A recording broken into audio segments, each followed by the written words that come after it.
Welcome to Unsuitable on Rea Radio, the award-winning financial services and business advisory podcast that challenges your old-school business practices and the traditional business suit culture. Our guests are industry professionals and experts who will challenge you to think beyond the suit and tie while offering you meaningful modern solutions to help enhance your company's growth. I'm your host, Dave Kane. I don't know about you, but I know I'm no expert when it comes to the law. In fact, all I really know is that I'm quite content to keep my head down and stay out of trouble. That being said, because I don't practice law in my spare time, it's quite possible I've run afoul of the justice system without even knowing. I guess I can't drive 55. And I imagine I'm not the only one. It's not that we don't know the differences between right and wrong, it's just that different scenarios are viewed differently in the eyes of the law.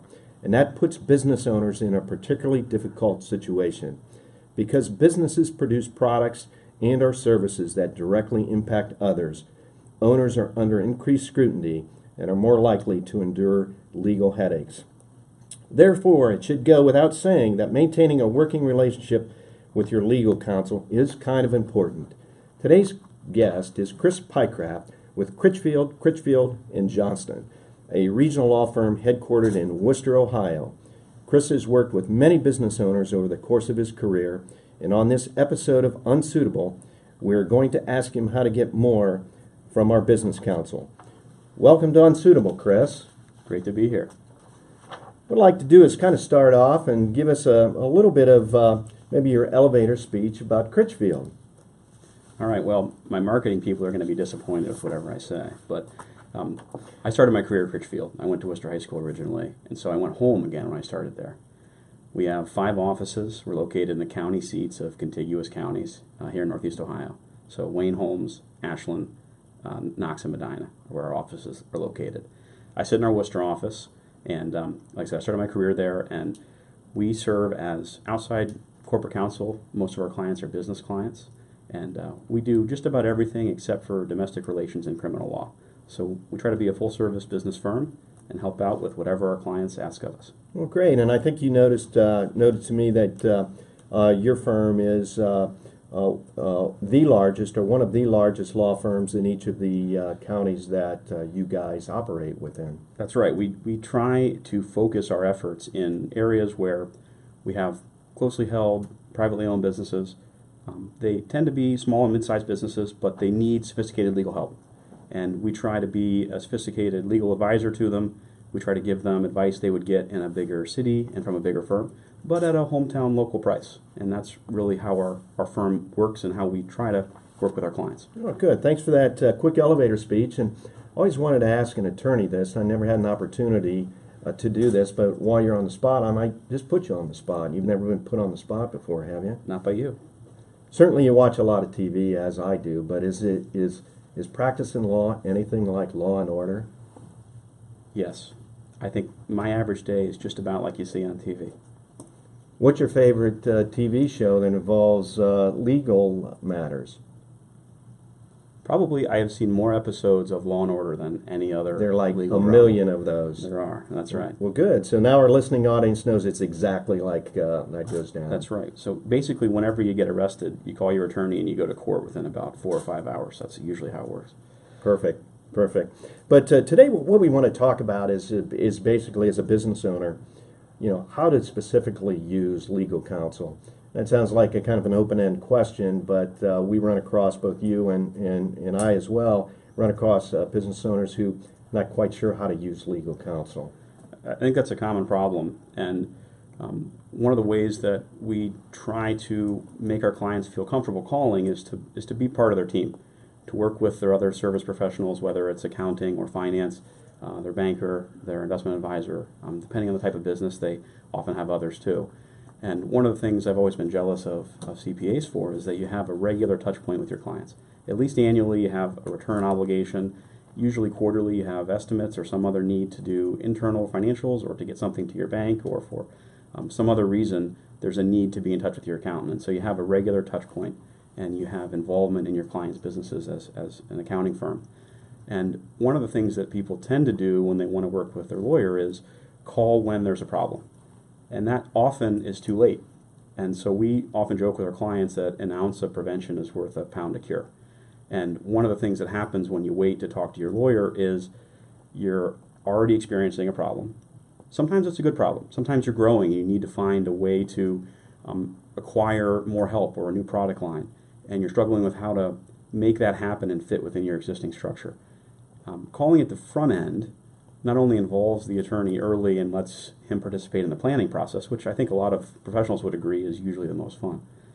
But if you call at the back end after something's a crisis, it tends to limit your options. You don't have enough time to evaluate or consider or take action on options that may have required more time. And it often tends to cost a lot more. And that puts everybody in an uncomfortable spot when you're trying to provide professional service. You have limited options and it's expensive. Those are exactly the dynamics that you want to avoid. So call early and engage them regularly on your team. So you're a planner and a fixer, but you'd rather be a planner. Costs a lot less and it's a lot more fun. So one of the topics of discussion is actually when to involve your lawyer, and you started to go down that path. But let's talk about maybe a transaction, a pending transaction. When should the lawyer be involved? Well, ideally, the lawyer already has some regular involvement in the business and is aware of the fact that you're looking for an acquisition in the first place. They can help provide some key structural ideas on the transaction, whether if it's an asset transaction or a stock transaction, for example. There are often very good reasons to do one or the other. And those kinds of fundamental negotiations tend to happen very early if you're going to merge versus buy assets versus acquire stock. That's usually one of the first things that you talk about, with price maybe being an important second. And the number that you pay is a business decision, but when you pay, how it's structured, and what right or ability you have to reduce the purchase price because of something that might happen or go wrong in the transaction is just often as important from a legal standpoint as it is from a business standpoint. And so we try to help structure the transaction in a way that protects the client's interests, even if the deal's already under negotiation and underway. And sometimes that puts us in the uncomfortable position of coming in and changing the deal at the last minute. That's why engaging early before the structure's set, before agreements are signed, before the parties have really started negotiating the business terms. Because everything from non-disclosure of proprietary or confidential information to what the purchase price is and how it's paid can be important terms that matter later. And when they're agreed on early on, they tend to stick around and are hard to change after the fact, even if we discover something that really requires a change or that makes the deal no longer as attractive as we find out more about the company. You know, one of the things, and I've had an opportunity to work with you through the Rea Board of Directors on a transaction, and I remember you stating as we looked at a transaction, these items were non-negotiable, and these other ones we could work through.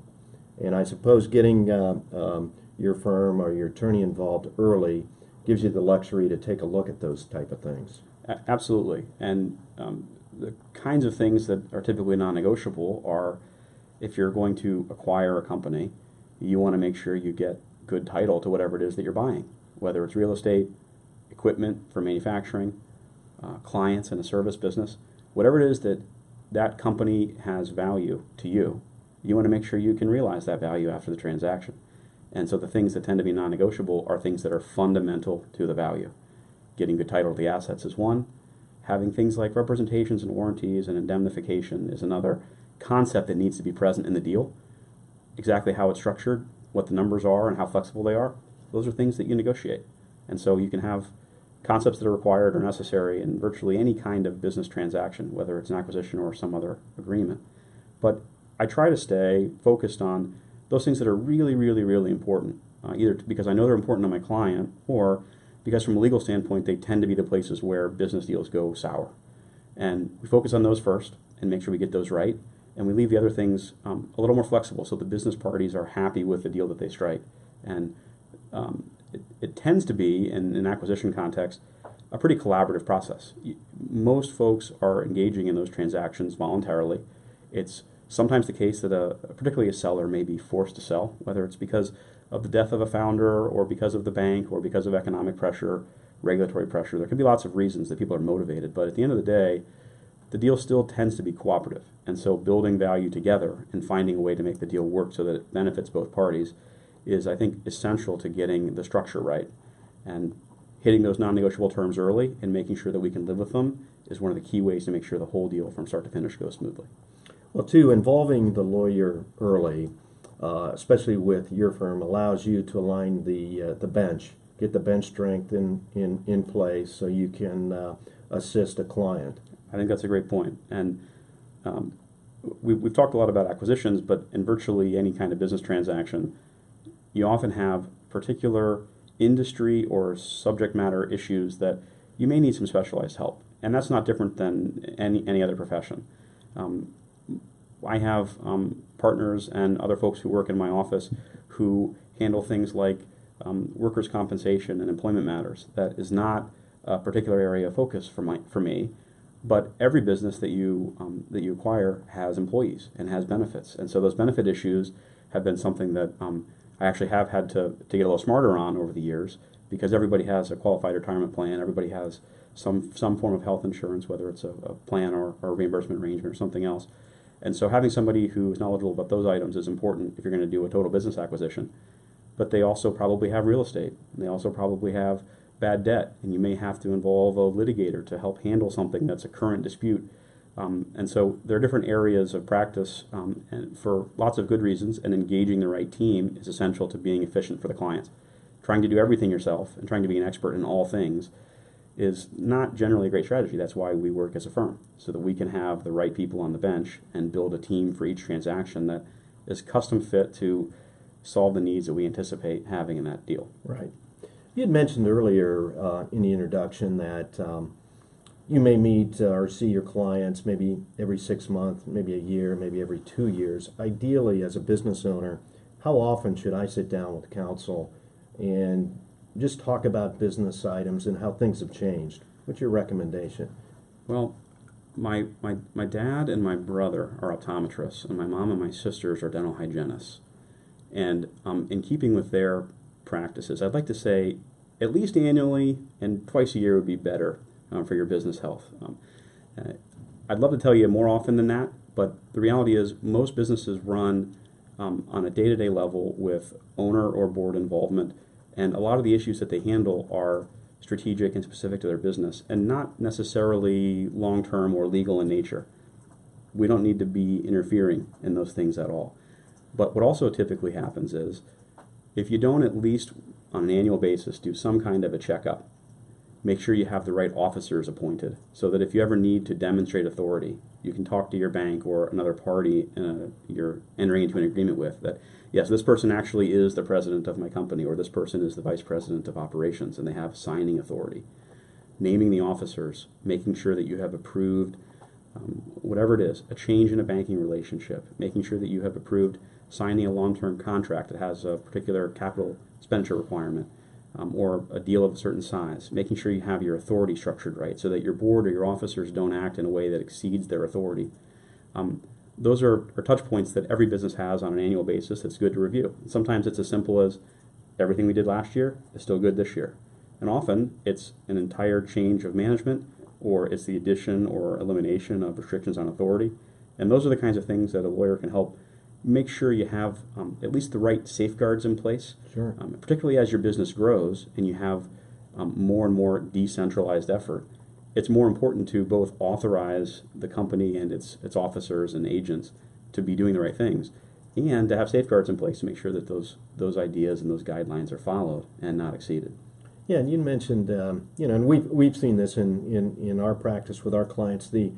The old-fashioned minute book has kind of gone by the wayside. Companies just aren't keeping up with the minutes, and like you said, who's the officer and who's the check signers and all of that jazz. That's right. That's right. And those things tend to get old, and they tend to get outdated quickly, and it's a frequent problem that we see. And I think a lot of it is to do with the fact that most people year in and year out have things mostly the same, and so they tend to change in small ways incrementally. And when you look back over a 10-year period, you realize we're very far from where we were 10 years ago, but no particular year seemed to really move away from where we used to be. And so I think that regular touch point is a good way to make sure you're being mindful of which direction you're headed. The other thing I would say is those minute books are really important for lots of reasons. Most people think of them as being internal documents, but as I think everyone will attest, if you've ever been audited by the IRS, or if the DOL wants to look at your retirement plan, one of the very first things that virtually every person, regulatory or otherwise, is going to come on site and ask for are your records. From an audit standpoint, if you don't have minutes, if you don't have a piece of paper that demonstrates what you did, it didn't happen. And I think it's important that businesses be mindful of protecting themselves in the future, as well as being good stewards of their assets and their business operations year in and year out. Sure. Did we forget to mention to you at the beginning of this that you're going to be on a YouTube video? And did we get the right waiver? So far I've signed nothing, which I think gives me a right of revocation over all of the publication rights. What the hell does that mean? Exactly. That's why you hire a lawyer, because we use words that nobody knows what they mean, just so that somebody else has to go hire a lawyer. It's basically job security. I see the camera. I figured it was recording. I'm glad to see that the podcast is expanding. I feel, to borrow a term from our radio friends, that first time, long time. And so I've been watching you guys do this for a long time, and I think it's great that you internally produce a podcast and reach out to your clients in lots of specific ways. It's been interesting to hear the personalities of both your team members and other folks and guests, and I'm honored to be, I think, the first attorney we've had on here, at least who's actively practicing law. So I appreciate the invite. And we're not going to get billed for this appearance, are we? That's okay. I'll let you know at the end of the month. So yeah, we're going to send the YouTube video to all 50 of your associates and many of your clients, so they get to see you in person. That's great. As long as it's the production version, I think that's great. That's good. Yeah, that's good. You had mentioned earlier about doing some legal work, and this is just out of curiosity, but mentioned doing some legal work for family members. So do you do legal work for some of your family members? I do, and like all good firms, we have a policy on that. I have to disclose when I do things for my family at a free or a reduced rate, but I have the flexibility to make those decisions in my firm. I'm proud to support my family in their endeavors, and they have legal needs just like everybody else. It tends to be estate planning or handling small disputes for my family, and some business planning as well. So, and they don't like your fee either, do they? They really don't, and I hear about that a lot. I think one of the most interesting economies that tends to get overlooked, though, is the barter economy, and we tend to do a little bit more horse trading in my family, I think, than others because of that. Great. One of the things I want to dive into in the time we have left is trying to understand how your lawyer thinks, and I think you shared a lot of that earlier in the podcast. But how do you think as you take on a case or a contract or a transaction? So I think one of the things that lawyers are trained to do is to think through permutations and to consider what the most likely outcomes are and where the friction points are going to be. So that's sort of three different things that I'll try to break down quickly. The first thing is, how do we get out of the contract? I think that's one of the first things that every lawyer looks at, whatever it is, an NDA, a business acquisition agreement, a real estate lease, a long-term copier contract, it doesn't matter. How do I get out? Because the way you exit the contract and how much it costs you to do that has a significant bearing on how important some of the other terms are. You may have a 100-year lease, but if you can get out in 90 days' notice, 100 years may not be such a big commitment. And that flexibility is one of the ways in which lawyers tend to focus on where can I push and pull on this document to make it give me the outcome that I want.